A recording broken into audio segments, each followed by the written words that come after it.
After the exclusive screens, we have the gains. There are lots of different gains in the DITI. Normally, you use gains 1, 2, 3, or 4 for your piezo triggers. When you're using an FSR on the B input, you have to use an R setting. That means a resistor has been added to the input gain structure, and that's what tells it that it has the power.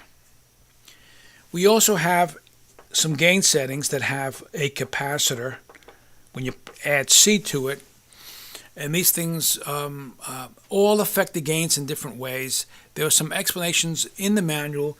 The idea is experiment.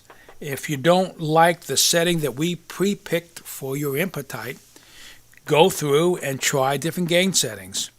Remember in the training screen that every time you hit a screen to start to train, let me go to 2A, sorry.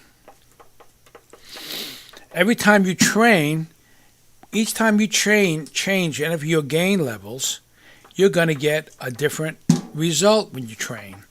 So you have to find the one that you think works best for you, especially after you train it soft and hard and you see how it goes from soft to hard and how fast it gets there. But as a general rule, whenever using FSR, you need a gain level, usually R4 for the B input. R4 is correct. And when you're using a regular piezo, start off with gain number 1, which is the largest gain. And then if you're getting in the high 800s when you train, that means that it's a little bit too high, and then you change the gain levels by going 2, 3, 4. So 1 to 4, 1 is the largest gain, and as you go higher, it gets lower. And the same when you have the capacitor on, 1 to 4, 1 is the biggest, and the same with the R. Next, we have a threshold. A threshold is at what point does the DITI allow the signal to pass through. And you have a lot of control. You can go from 200 up to 0. You're careful not to go too low, especially with piezos, that you'll get some false triggering. And the other thing that we have is mass time. How many milliseconds that you want to close the window before the next strike can be seen. And this is a really an important feature also, because especially with triggers, drum triggers, you can hit a pad and they vibrate like crazy, and the mass time helps hide that craziness until after it calms down a bit. Now, the curve is a really important feature in the DITI because we created curves that are designed specifically for the drum that you called up in the pad type. And that is really good because every drum has its own little particular curve to it. So you find the one you like and you plop it in. And the thing to remember is that if you don't like the way it's working, you can make your own curve.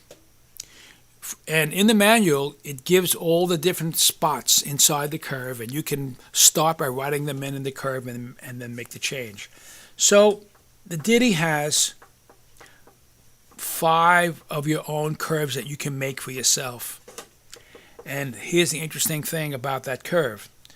So here, this is curve number 1, and now we're going to start editing curve number 1. So now we're going to be editing curve number 1. There are 16 different points within that curve, starting at 0. And it goes up through 15. Those are your 16 curve points. To the right of that curve point is a number that represents the actual MIDI velocity at that point.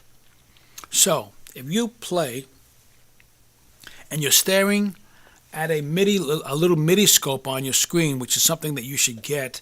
It's they're free for both Mac and PC. On the Mac it's called it's called SysX Librarian. On the PC it's called MIDIOX. And when you play on your drum on the screen, it shows you what the velocity is. So if you're playing the drum and you suddenly notice a jump, that it got louder when you didn't want it to, or it just jumped up too fast. And let's just say you saw 34, and when you really thought it should have been 34, maybe it should have been 25. You go to that curve spot, you look around, ooh, this 34 is too high, and you bring it down, and you can make your own curve exactly to the way you like it. So when you combine making your own curve with your own training, the DITI gives you unprecedented control over your dynamic range and how the pads are going to respond for you. So those are dynamic curves. The next thing that we have is your minimum and your maximum dynamic, which these numbers came in after you trained your instrument for that input. Shows up on the screen and you can change it.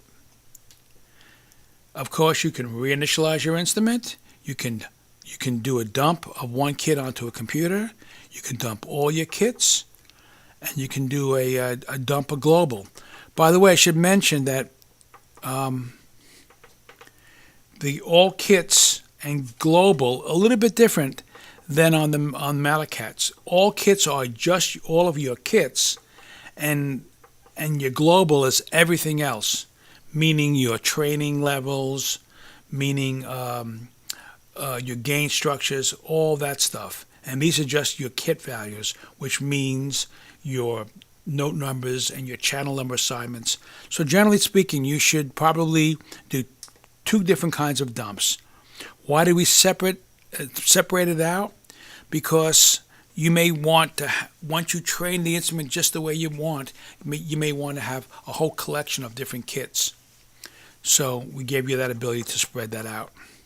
You can copy any kit to any kit within the instrument, but it's copying the current kit to the location that you want. You can have a MIDI merge in, which means that if you have, let's say you have a drum cat, you can plug the drum cat into the MIDI in, and the DITI will take both the input from the MIDI in and the DITI itself, the triggers, and send it out if you turn it on.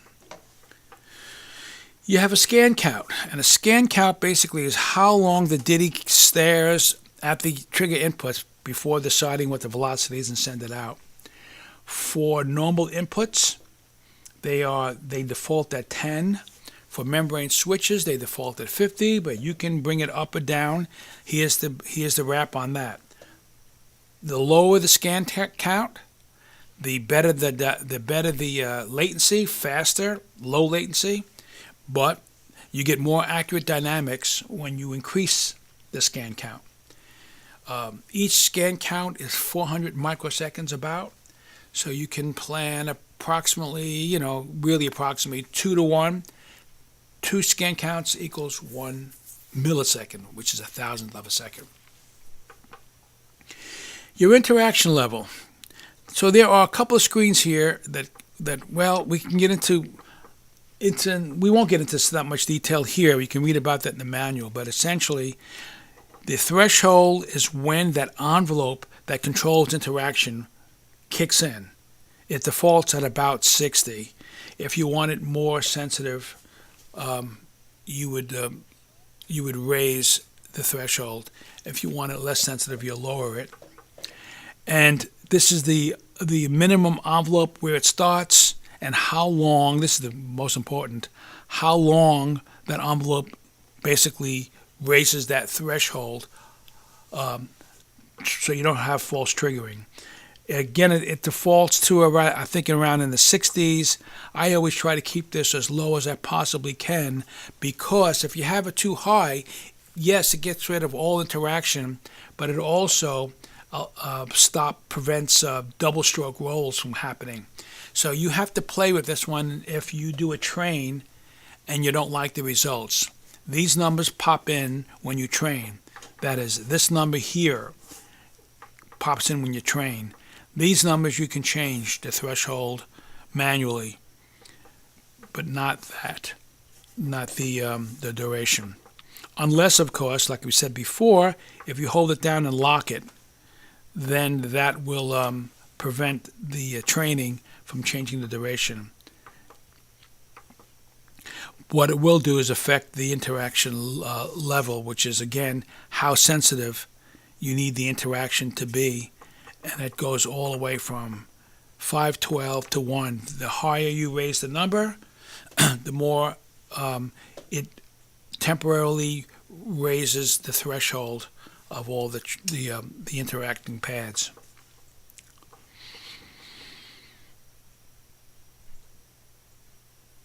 Now, by the way, you can make your own pad type, and you can save it here. So once you put all these settings together of the gains and the thresholds and all these things, if you hit enter here, it will save that setting, and you can use your own personal pad type anywhere within the on any kit that you like. The monitoring, if you still have it on your instrument, is just for our beta testers, and that probably will be gone shortly. So these are the basic global screens.